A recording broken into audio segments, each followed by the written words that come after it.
All right, welcome to the Comic Book Shop of Doom. I'm your host. This is a story on IDW Publishing. So, first off, if you're under 13, get your parents' permission to watch this video. This video is not for children.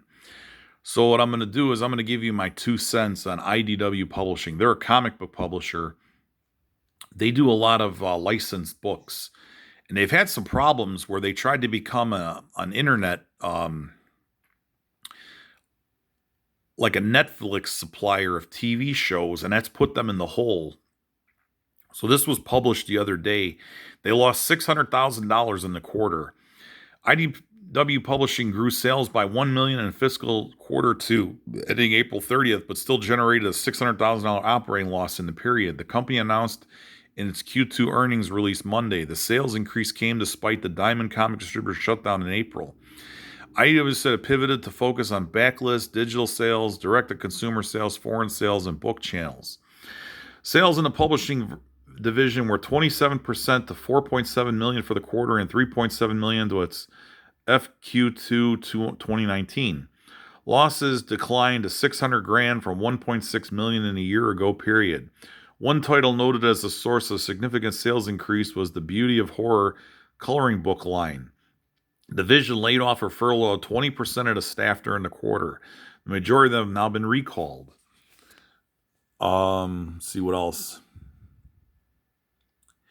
But this is really bad. They're in really bad shape. Down here, overall, IDW Media Holdings, the holding company, has sales $11.6 million, up from $7.8 million the same quarter a year ago. The company cut its quarter losses to $300,000 from $3.6 million in 2019. In other events, the company brought in money from PPP loans and an equity raise.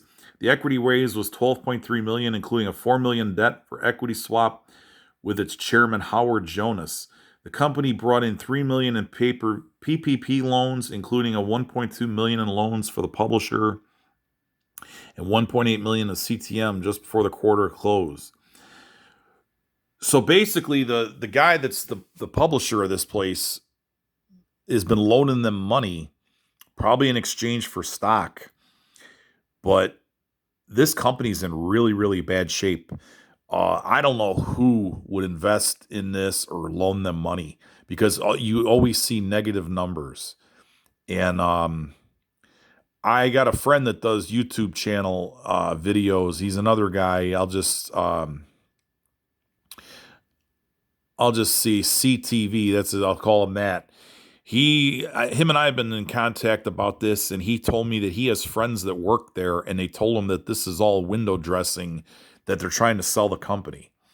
But I'm like, who's going to buy this company with all this negative cash flow and debt?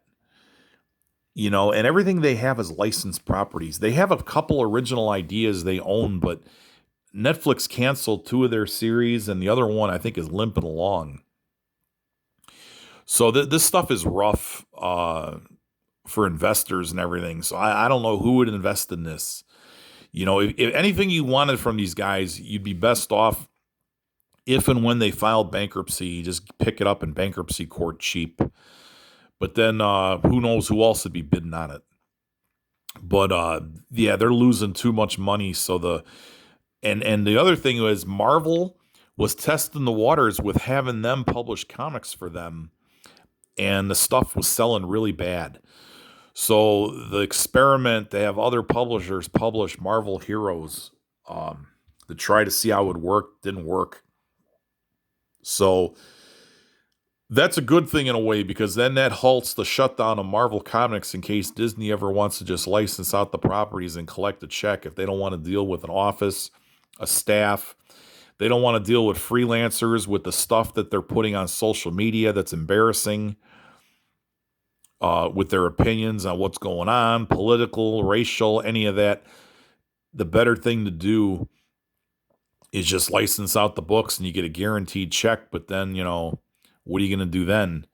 Disney's already talking about remaking the Star Wars movies, and they have all these books and comics and stuff to draw from, and they want to remake the 3 core movies with different people in there. So that doesn't look good, you know, if they have Marvel's been around since the late 30s. They got all those stories to pull from the inventory if they want to keep doing remakes. It's not good. But anyway, yeah, IDW, I can't see it lasting much longer. You know, they're pumping in too much money. So I wonder what's the end game if they really think that this place could get bought up by somebody. Everybody have a good day.